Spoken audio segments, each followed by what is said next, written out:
as African, we do need a common language for ourselves. Who is Imani? We want Kiswahili language to be included in Ethiopian schools. When it comes to the leaders, they all have degrees. Look what we have on ground. Things are not moving well. What's your passion? Why we African cannot choose one among these 3,000 languages, we use as unified tool to bring our development, to shape our ideas. You cannot do trade with people who you cannot communicate with. My passion is to see Black people free. At least every Black person globally be able to eat one time by day. In what ways has Haitian culture impacted African American and global Black cultures? You cannot develop Africa by using non-African language. Good afternoon. This is your Pan-African show called Afreeqa with your host Katsalaorq Seifu. Yet again, we come back to you with a great guest. Thank you for coming to our studio. You're welcome. Thank you so much for having me. If you could please introduce yourself. My name is Imani Yohani Paulo. I'm a Global Black Nationalist. I used to introduce myself as a Pan-African, but I stopped because I found out that Pan is not an African word, but it's a Greek word, means an ancient Greek god, Pan. So I don't subscribe to Greek culture anymore, but I do support the ideology of Pan-Africa. That's why I just say I'm a Black nationalist or Global Black Nationalist. And what am I doing in Ethiopia? I am a Swahili advocate for Africa, and specifically now in Ethiopia. We want Kiswahili language to be included in Ethiopian schools, from primary school to universities. Kiswahili have to be taught. I think a lot of Ethiopians and Africans know about Kiswahili language. So Kiswahili is the most spoken language in Africa by many people and by many countries. Countries like Namibia, Botswana, South Africa, they adopted Kiswahili in 2020. And 2023, countries like Colombia in South America also adopted Kiswahili. So we want Ethiopian government to include Kiswahili in Ethiopia. Beautiful. So we hope we do. Yeah, That's all I can say, right, at this point. It's very important because you cannot develop Africa by using non-African language. You can also not unite people unless there is a language. There is what they call African Continental Free Trade Area, which I hope you guys have heard about. You cannot do trade with people who you cannot communicate with. So almost every area you go as African, we do need a common language for ourselves.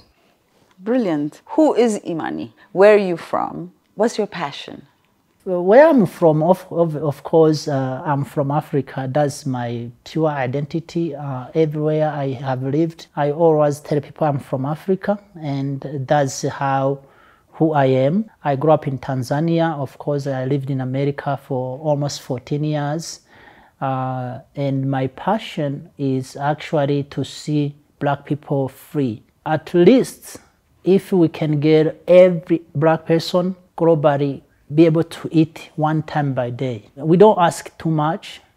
We just want to make sure that our Black people can eat one time by day. That is my passion. That's something that I'm very strong on, and I believe that will happen. Now, that cannot easily happen because there is so many obstacles. The first obstacle is the division between ourselves.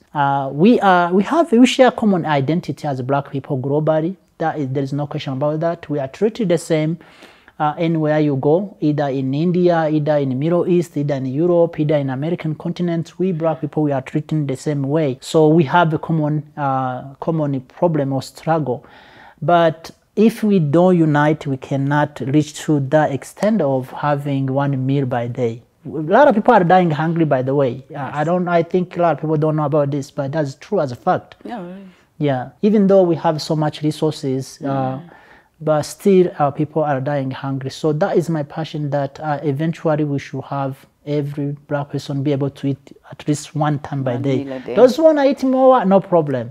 But at least one meal. Yeah, at least, because you're not going to die if you eat one meal by day. Yeah. Exactly. Beautiful. So I'm going to ask you a few questions on Kiswahili, because that is actually what brought you to Ethiopia. So I would like to ask you, in what ways can Kiswahili serve as a bridge for cultural and linguistic unity among the global Black diaspora? Culturally, I think that Kiswahili, as you may know, if you don't know, is a Bantu language. Bantu is very new, so it does not give you the really original of people who are called Bantu, but it's a Bantu language. And then it's also mixed with Semitic languages, what they call Afro-Asiatic languages. So for the culture, the language serves in combining those groups of people, Afro-Asiatic languages together with the Bantu languages,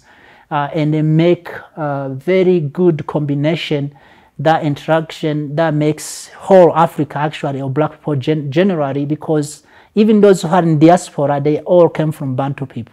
So it makes us to be one family. That's the culture aspect of it. When it comes to the role that Kiswahili can play, especially when it comes to peace and development, Kiswahili served as the key to the unity of Tanzania, which is the only country in Africa, by the way, that is two countries united.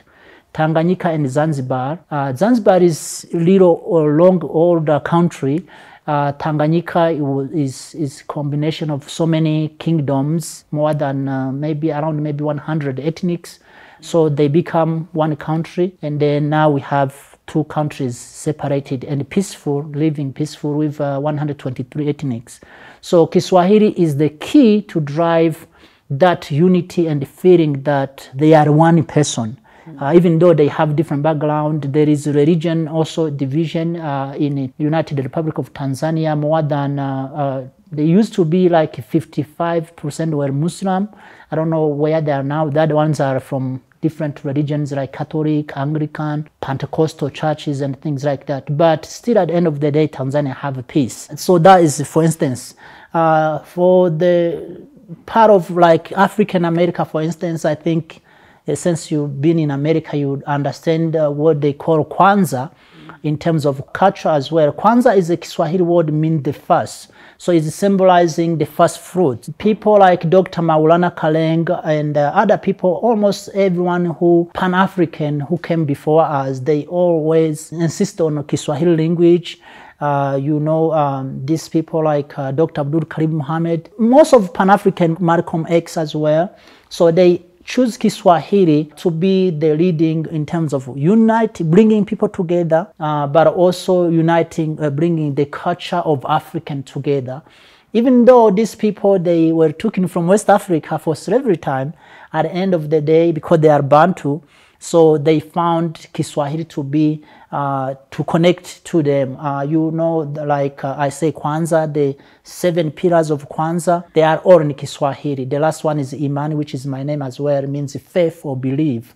There is Kujichagulia, which means to choose for yourself. There is Nia, which means the reason. So all those show how Kiswahili is connecting African from here in Africa or to diaspora. But you can see most of historical Black colleges and universities in America, they also do teach Kiswahili. Most of them, they do teach Kiswahili.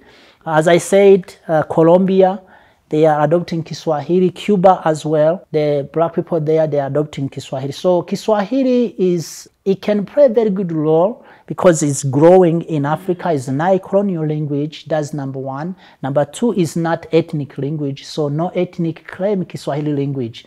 It's neutral completely to African ethnic conflicts. Dr. Umar Johnson, he's a Pan-African from America. He said that the biggest African people we have as Black people is ethnic conflicts. So Kiswahili can completely dissolve those conflicts in very easy way. So that is why I think Kiswahili can help us.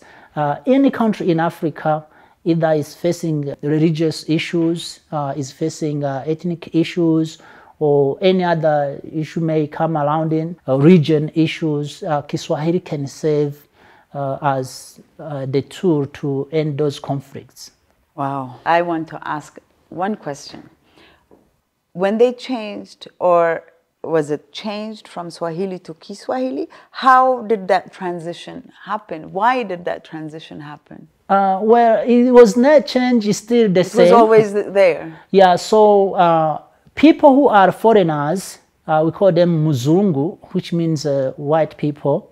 They say Swahili. Either they are French, they are English speakers, they say Swahili. But we say Kiswahili. Ki is a symbol of language. So, for instance, if we talk about Ugandan language, we say Kiganda. If you talk about Kenyan, one of the ethnic Kenya, we say Kikuyu. If we talk about Amharic, we say Ki-Amharic or Ki-Oromo. Kifaransa. Kifaransa is French. Kingereza is English. So we always use the Ki for the language. But them, they don't want to say that, so they just say Swahili. So but it always has been like that. Been there. Yeah. Okay, thank you for clearing that one. How does the promotion of Kiswahili contribute to a shared identity and solidarity within the Black communities worldwide? Kiswahili, it was adopted in Tanzania, the first country to adopt Kiswahili as unified language, but also in struggle of independence by Mwalimu Julius Kambarage Nyerere. Mwalimu means teacher. And then after that, he promoted Kiswahili. It was not common language in Tanzania as well. And then he promoted the language to unite people. After that, Kenya take that on. They adopt Kiswahili, put in schools. After that, Uganda did. And then Congo, Patrice Lumumba, he also included Kiswahili in Congo schools. A lot of people do not know this, by the way. There is more people speak Kiswahili in Congo than people speak Kiswahili in Kenya. So Congo, DRC, because it's a big country and it also have a lot of population, I think it's the fourth or the fifth country in Africa with big population. So there is a lot of people speak Swahili. But later on, it was adopted in East Africa community. And then in America, people picked that on. In Europe, people picked the Swahili on. So now it's going towards South Africa. And then it's coming, we are pushing towards Ethiopia as well. But also Ghana.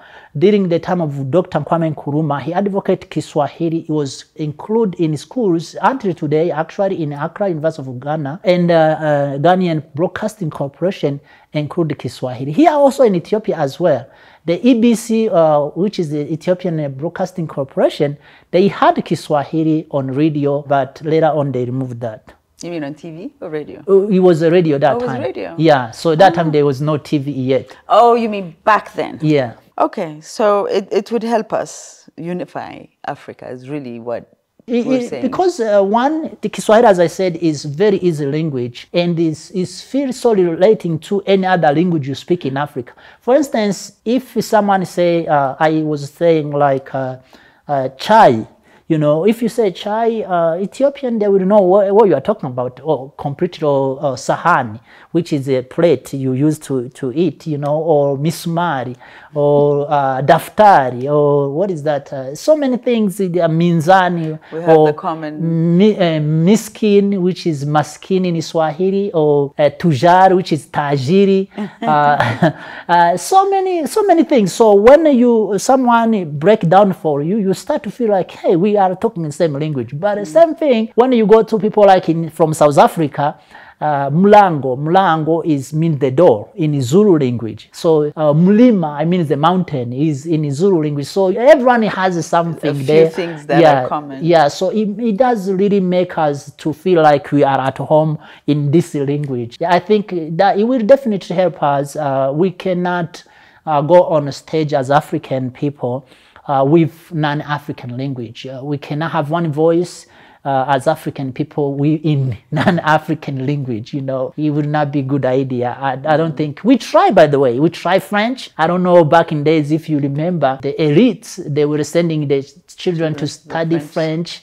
They send them to study at Oxford or Harvard and all of that. And now they are sending their children to China. You know, we try, but it does not work. We have completely failed. We're not able to unite. And our children liberation don't come back. yeah. Our liberation is still, we're still looking down. We not developed. Africa is not developed even now, as I'm talking to you. Even though we have so many degrees, you know, Africa is among the most of educated continent when it comes to the leaders. Our presidents and the prime ministers and the vice president and the generals, they all have degrees from somewhere, but look what we have on ground. Things are not moving well. So we try, it's not working. So we need to come back and look what they call Sankofa, to look back on ourselves and grow things from home. Chinese, they did.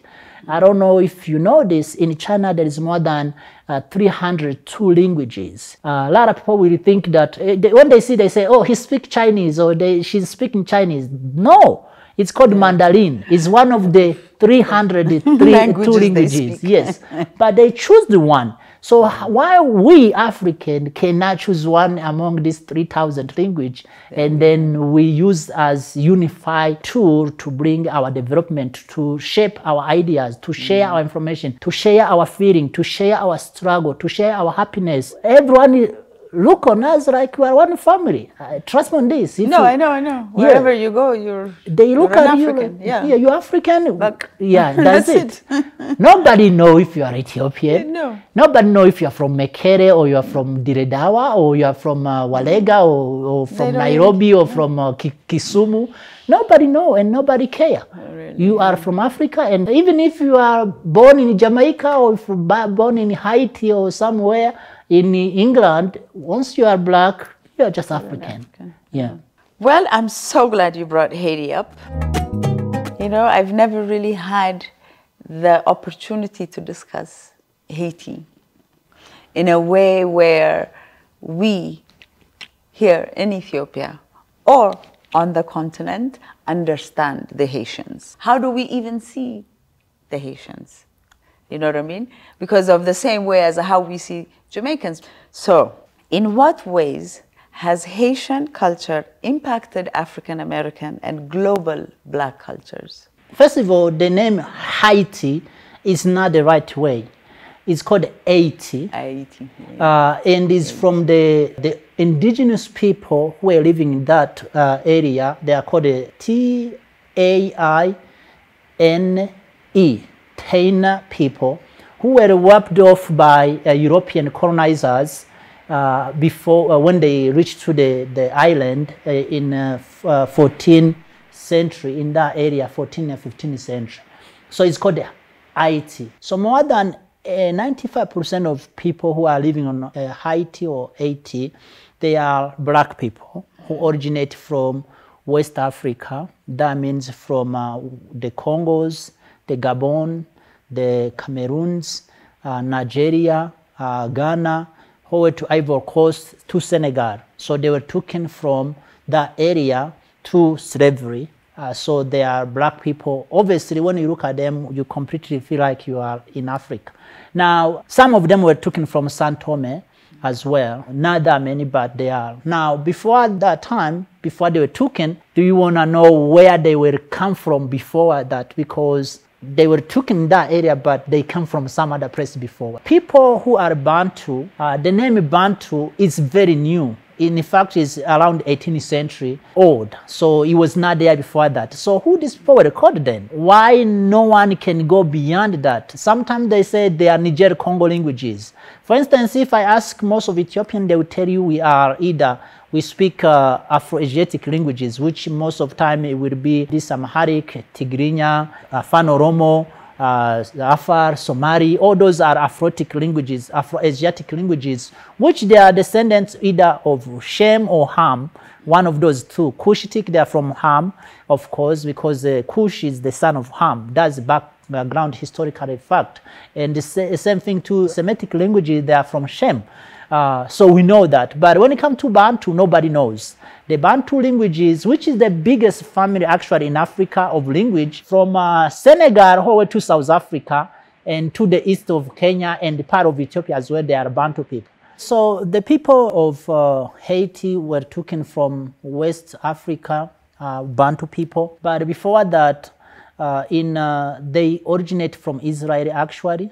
They are what they call the lost tribes of Israel, the 10 tribes of Israel. The king of Syria, he took them from Israel, and then when he left them, North Africa was already being occupied by either Egyptians or Put, which is Libyans, and the south little bit Ethiopians. So there was no other place for them to go. So most of them, they went to West Africa and they established there. Later on, the other ones from the South Kingdom who were taken by the Babylonian king Nebuchadnezzar, they went back to Israel. When they went back there on 7th century, 70 years actually, on Common Era, which is after Christ, the Roman destroyed the Jerusalem. They also joined the same people. They joined their own people, and they come to West Africa. They were the first one to build the kingdom of Ghana. That's why Dr. Kwame Nkrumah, he named his country Ghana, picking up the name from the kingdom of Ghana. But also later on, the kingdom of Ghana was invaded by the kingdom of Mali, or Mali Empire. And then after that, it comes, his name is San Ali. Also, they call the Za dynasty, which also were known as Songhai Kingdom. The Songhai Kingdom come and beat the kingdom of Mali. And then this is Zan Yamen. He came from Israel actually, and he passed by Ethiopia. The kingdom of Aksumites, they helped him, and then he joined his own people. So after that, people, the ones from those areas, they expanded. They went all the way to Morocco, and then they went all the way to Spain. I think you have heard about that African civilized Europe. Now I found out that instead of Europe civilizing Africa, Africa has civilized Europe 2 times. So they went over to Spain, and then during the Spanish Inquisition, because those guys were practicing Judaism, and then the Roman Catholic Empire and the religion, they did not want them to practice that religion, so they decided to do what they call Spanish Inquisition. But some of them, they decided to not leave the religion, and then they ran away to Portugal. And from there, I'm going to give you short so that you understand who these people are. From there, the Roman Empire, they say, you have to send these people back or figure out, because they are creating a religion beside our religion, which is Roman Catholic. And then Portugal decided to found where they can put those people out, and then they bring them to San Tome in that island where most of people, of course, the Bantu people live there. And after that, the Spain and the Portugal, they decide to go on other continents to find where they can put these people out, so they can destroy them, their identity completely, because they have refused to leave their religion and they practice their culture. So they decide to go to the American continent. They send Columbus to found what they say he discovered American continent, but he did not discover, because there was already black people living the continent a long time before he came. But anyways, so he discovered a place and he come back. He took the one who were already have established the kingdom in West Africa, where the Songhai Kingdom, I think you know the capital city of Cameroon, right? It's called Yaoundé. It's not Yaoundé, it's Yahuda. Yahuda. Yes, it's Yahuda. So it's mispronounced because they're trying to hide some of our history anyways. But anyways, so they combine all of them together. One from San Tome, the one from all those, the Songhai Empire. They took all of them, they take them for slavery, and they take them to, they spread them all the way to the American continent. That's why they were dealing with them harshly to destroy them. So they have to lose their names, their languages, all the culture they practice. They were forced to eat pigs, all of that. So that is where the Haitian people actually came from. Now, so why is Haiti very key and important to black people history and revolution and culture, all of that. First of all, Haiti is a unique country globally. It's the only country that was established from the slavery rebellion. So slaves rebellion and defeat the slave owners and create a independence country. And also is the first country, a black country, to be independent. That was back in 1804. That is when it successfully declared to have its own constitution. The first constitution is called the Constitution of Jean-Jacques Dessalines. Is the first constitution, very clear and clean. I was reading the African constitution. It's a joke. Most of African constitutions, you cannot even guess if they are belong to African continent. You don't know. But this constitution says that. I think it's Article 12 somewhere. I don't remember exactly. But it says that any black person who will step on the islands will be completely free. Remember, this is the time when black people in America are in strong, very, very strong slavery. Black people in Brazil, strong slavery. Cuba, Panama. In Africa, this is the time when we have colonization going on. And the Constitution said that any black person who step on this country will be completely free. So this motivated black people from all over the continent, American continent, to run to Haiti. So that is number. Number two, the language. There is what they call Haitian Creole, which is a mix of some Spanish, French, English language. This was the key to the liberation of Haiti because white folks, French people could not understand what they were saying. So the language is always key to drive any liberation you're looking for. There is no Adwa without Amharic because you could not defeat Italian unless there was means of communication. So language is always on front of anything you do. So they would get confused and then they were defeated. And remember, Haiti defeated France with Napoleon Bonaparte. This is the hero that they teach us in schools, that he was an amazing warrior, but they never tell us, I never learned this at school, that he was defeated by our own people in Haiti before anyone defeated him. So many black people left America, US today, and Mexico and Canada went over to Haiti to be free. Now, so another key important to the Haiti revolution was that when they beat France, because France was already engaged in fighting with, I think it was around the Senegal and the Gambia with British. They were engaged in a lot of fightings there. So France lost money because they were producing sugarcane there, cottons, so they lost the money. So what they did, France went corrupted. There was no money at all. So they decided to sell the land, the territory they own in America, or US today. So there's what they call Louisiana territory, which come from Canada over to New Orleans in South there. So they sell that to America, to US.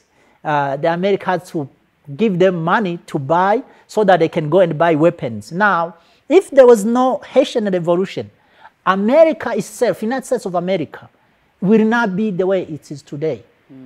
Because the other territory, they took that from Spain, from what they call Spain, the Spanish War in Mexico, all those areas, the California, the Texas, those were on part of where it is Mexico. So they took that from there.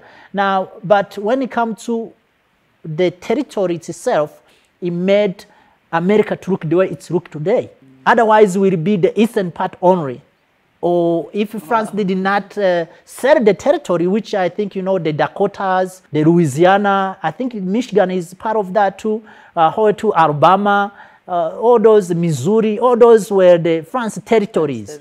And then they said that. So I think Americans, actually, anyone who lives in America should say thanks to Haiti instead to undermine them and look them down. So I think that is pretty much the law Haiti did. But also, without Haiti, you will not have Sylvester Williams from Trinidad. those they learn from Haiti. Without Haiti, we will not have Marcus Garvey. He also learned from Haiti.